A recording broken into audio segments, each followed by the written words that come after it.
sekarang kita akan membahas pertanyaan yang diberikan di sini, yaitu tentang numerik soal cerita. Diketahui informasi bahwa seorang pedagang menjual sebuah barang dengan harga 50.000. Ternyata dia memperoleh untung 25%. Yang ditanyakan, jika pedagang tersebut ingin memperoleh untung 30%, berapakah harga yang harus ditetapkan?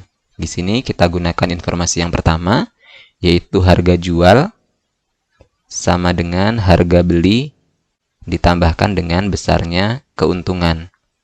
Kita lakukan substitusi, harga jualnya ternyata 50.000. Harga belinya belum diketahui, kita misalkan dengan X, dan untungnya di sini adalah 25% dari harga beli, yaitu 25/100X, seperti ini. Sehingga akan diperoleh 50.000 akan sama dengan, ini kita jumlahkan. Ini koefisiennya adalah 1, sama saja dengan 100/100. Maka akan diperoleh untuk ruas kanan adalah 125/100X. Maka akan diperoleh harga belinya atau X sama dengan 50.000 dikalikan 100, kemudian dibagi dengan 125. Ternyata hasilnya adalah 40.000. Jadi harga beli barang tersebut pada awalnya adalah 40.000. Sekarang karena diinginkan keuntungannya sebesar 30%, maka harga jualnya adalah, kita tentukan di sini, yakni harga beli ditambahkan dengan besarnya keuntungan, seperti ini.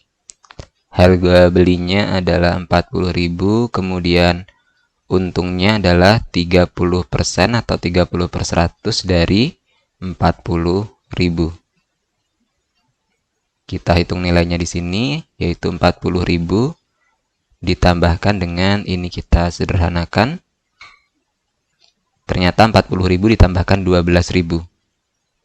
Sehingga harga jual barunya yang harus ditetapkan adalah 52.000 agar keuntungannya 30%. Jawaban yang benar pilihan yang B. Sekarang kita akan membahas pertanyaan yang diberikan di sini, yaitu tentang numerik soal cerita. Diketahui informasi bahwa seorang siswa mengikuti kuis dan menjawab semua pertanyaan yang diberikan. Jika dia menjawab salah sebanyak 45 soal dan memperoleh skor 71,875%. Yang ditanyakan, berapakah banyak soal kuis yang diberikan? Di sini kita misalkan banyaknya soal kuis adalah sebanyak N. Kita tuliskan di sini. Karena dia mendapatkan skor 71,875%, itu artinya persentase dia salah adalah 100% dikurangi persentase dia benar atau skornya ini, yaitu 71,875%.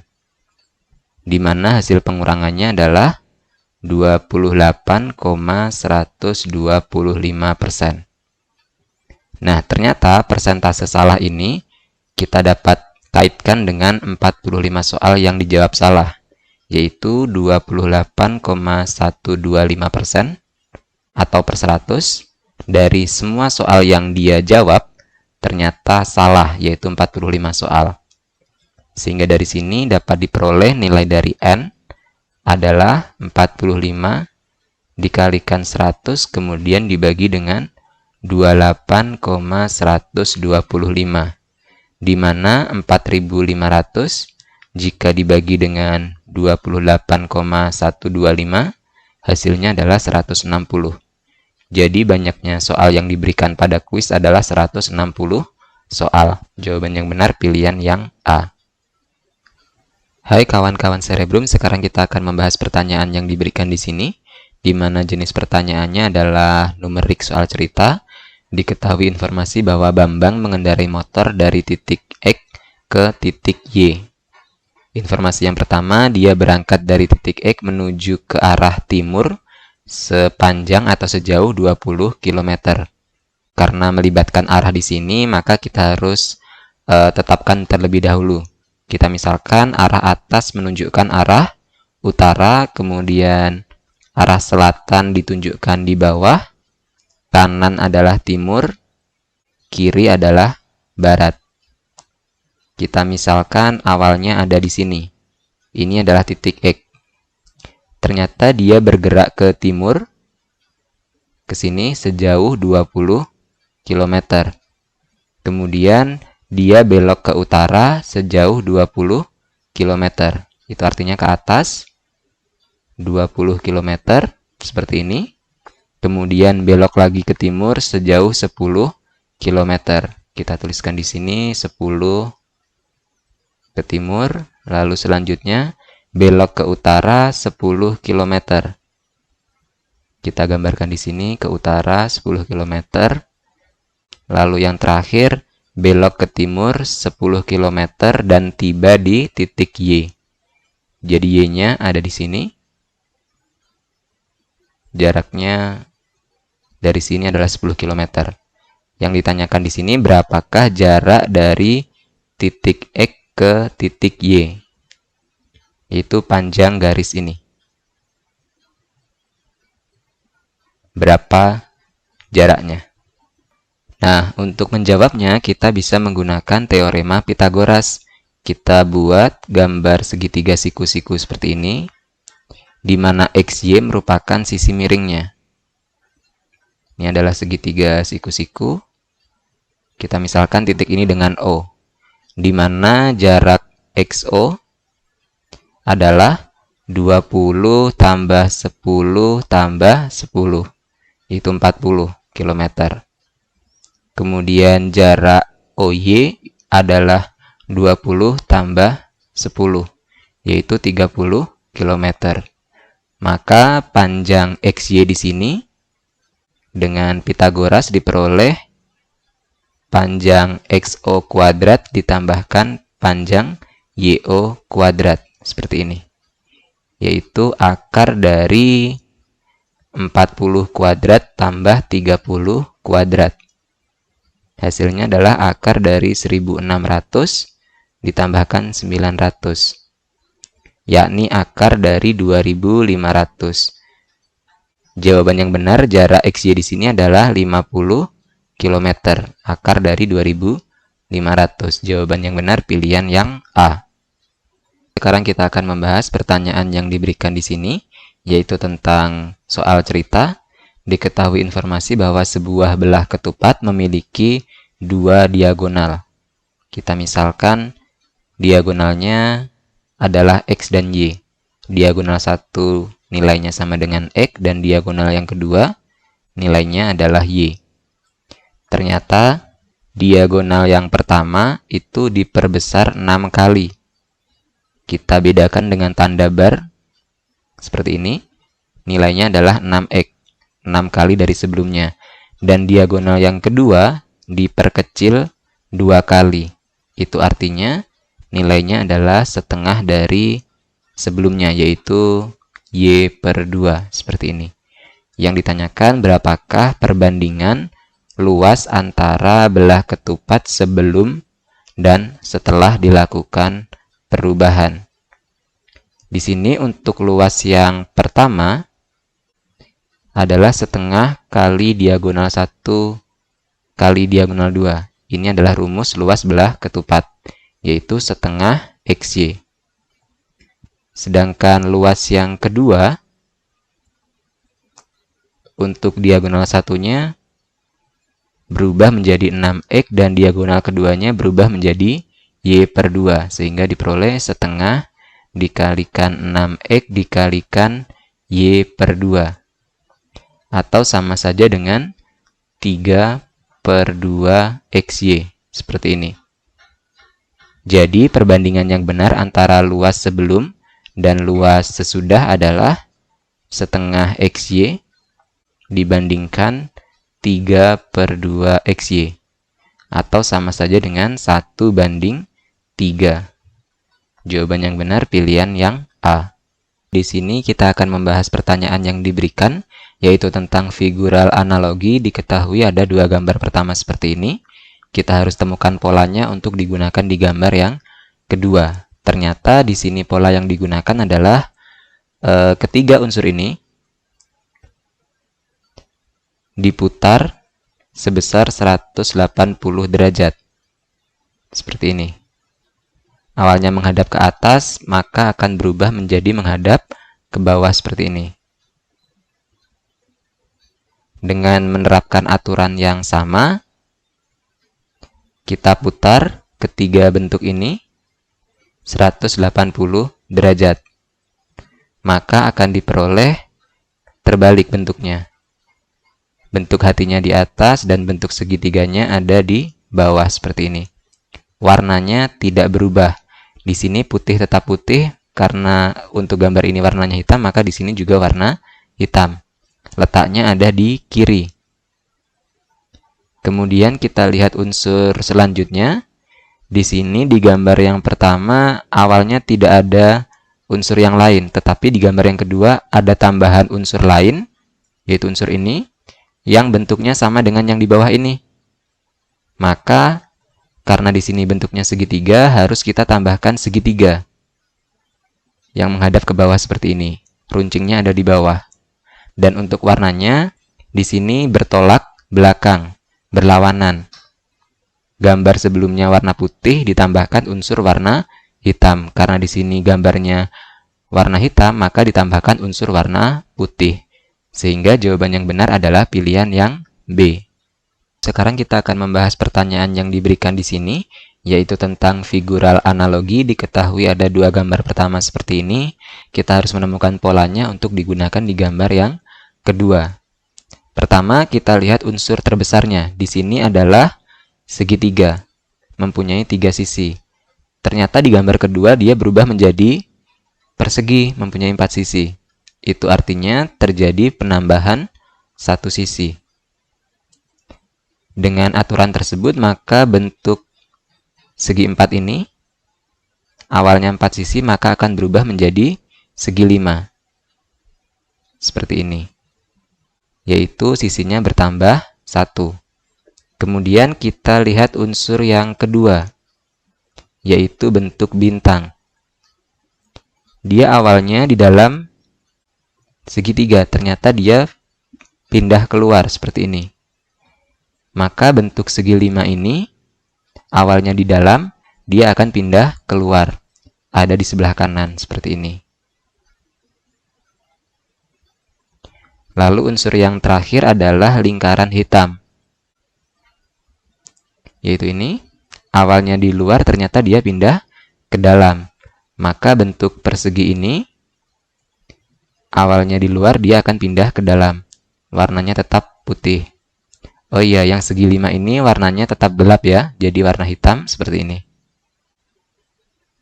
Sehingga jawaban yang benar adalah pilihan yang C, yaitu yang ini. Untuk pilihan B ini salah karena ini seharusnya di kanan, bukan di bawah seperti ini. Sekarang kita akan membahas pertanyaan yang diberikan di sini, di mana jenis pertanyaannya adalah figural analogi.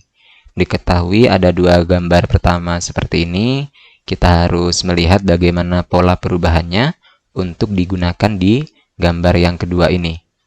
Nah, coba diperhatikan baik-baik. Ternyata pola perubahannya adalah unsur yang letaknya di tengah, yaitu bentuk plus ini, dan unsur yang ada di atasnya, yaitu persegi panjang kecil ini, ternyata dihilangkan dan menyisakan unsur yang lain, yaitu unsur segitiga, kemudian persegi panjang yang di bawah, lalu lingkaran dan bentuk panah ini. Semuanya ada di gambar yang kedua. Jadi dua unsur ini hilang dan yang lainnya tetap. Jika kita lihat ke gambar yang kedua, maka unsur yang ada di tengah adalah ini, lingkaran. Dan yang di atasnya adalah persegi panjang kecil ini. Kedua unsur ini harus dihilangkan, sedangkan yang lain tetap, yaitu bentuk ini.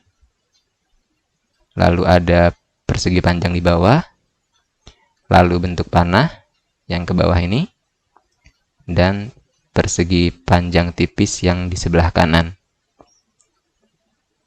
Dan unsur ini dua-duanya tidak ada atau dihilangkan. Maka jawaban yang benar adalah pilihan yang B. Sekarang kita akan membahas pertanyaan yang diberikan di sini, di mana jenis pertanyaannya adalah figural analogi. Diketahui ada pasangan gambar yang pertama seperti ini, kemudian kita harus temukan polanya untuk digunakan di gambar yang kedua. Coba diperhatikan baik-baik di sini. Kalau kita lihat bentuk ini, ternyata berubah menjadi ini. Dan bentuk kotak ini, ternyata pindah ke sini. Kira-kira bagaimana perubahannya? Cara yang paling mudah adalah dengan meletakkan cermin di antara kedua gambar ini. Sehingga kita bisa mencerminkan unsur-unsur di sebelah kiri untuk memperoleh unsur di sebelah kanan. Unsur ini jika dicerminkan maka akan menjadi seperti ini. Jadi kita hanya perlu mencerminkan semua komponen yang ada di dalam persegi. Seperti ini. Akan diperoleh bentuk ini. Nah, dengan cara yang sama, kita letakkan cermin di sini. Kemudian kita cerminkan semua komponen yang ada di sebelah kiri ini. Maka akan diperoleh bentuk ini. Huruf L-nya akan terbalik seperti ini. Ini warna hitam. Kemudian ini warna putihnya, lalu yang bentuk ini, dia akan miring seperti ini. Warna hitamnya ada di bawah seperti ini. Ini kita warna lebih baik.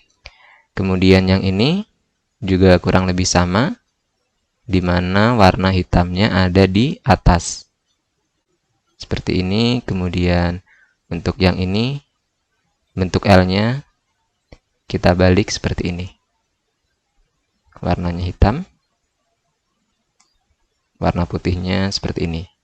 Sehingga dari kelima pilihan yang diberikan, jawaban yang benar adalah pilihan yang E.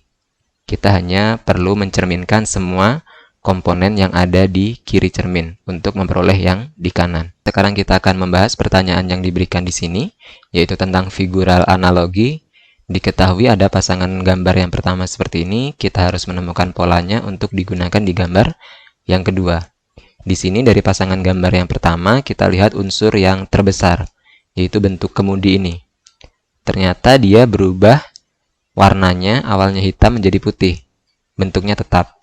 Maka bentuk tetesan air ini, dia akan tetap ada, hanya saja warnanya yang berubah. Awalnya putih menjadi hitam. Seperti ini. Lalu kita lihat unsur yang selanjutnya, yaitu bentuk segi 4 di kiri. Ternyata dia pindah ke kanan dan bertambah satu sisi. Awalnya segi 4 menjadi segi 5. Maka bentuk bintang ini dengan 3 ujung akan berubah menjadi 4 ujung. Seperti ini. Warnanya tetap hitam. Lalu kita lihat unsur yang terakhir, yaitu bentuk oval yang ada di kanan. Ternyata dia pindah ke kiri. Tidak ada perubahan bentuk dan tidak ada perubahan warna. Itu artinya bentuk tangan ini tidak berubah bentuk dan tidak berubah warna. Hanya dia dipindah ke kiri. Seperti ini. Sehingga jawaban yang benar di sini adalah pilihan yang A. Yang perlu diperhatikan di sini bentuk ovalnya tidak berubah bentuk, hanya pindah posisi. Sehingga bentuk tangan ini juga hanya berpindah posisi, tidak berubah bentuk. Sekarang kita akan membahas pertanyaan yang diberikan di sini, yaitu tentang figural serial atau figural lanjutan. Diketahui ada 3 gambar pertama ini. Kemudian kita akan menentukan gambar selanjutnya. Kita gambarkan terlebih dahulu bentuk garis vertikal dan horizontal. Ini sebagai acuan. Sekarang kita lihat perubahan unsurnya. Di sini awalnya letaknya di kiri atas. Kemudian pindah ke kiri bawah, lalu pindah ke kanan bawah. Itu artinya dia diputar berlawanan arah jarum jam sebesar 90 derajat. Maka dari posisi kanan bawah, maka seharusnya nanti dia pindah ke kanan atas, yaitu di sini. Sekarang kita lihat bentuknya. Di sini ada segitiga dengan 3 sisi. Di sini berubah menjadi segi 4 dengan 4 sisi, lalu di sini ada segi 5 dengan 5 sisi. Jadi akan selalu bertambah 1 sisi. Sehingga di gambar yang keempat, awalnya segi 5 akan berubah menjadi segi 6. ada di sini posisinya. Sekarang kita lihat warnanya. Awalnya hitam berubah menjadi putih, kemudian menjadi hitam. Maka terjadi proses selang-seling hitam putih. Karena di gambar yang ketiga warnanya hitam, maka di gambar yang keempat warnanya seharusnya putih. Sehingga jawaban yang benar adalah pilihan yang B.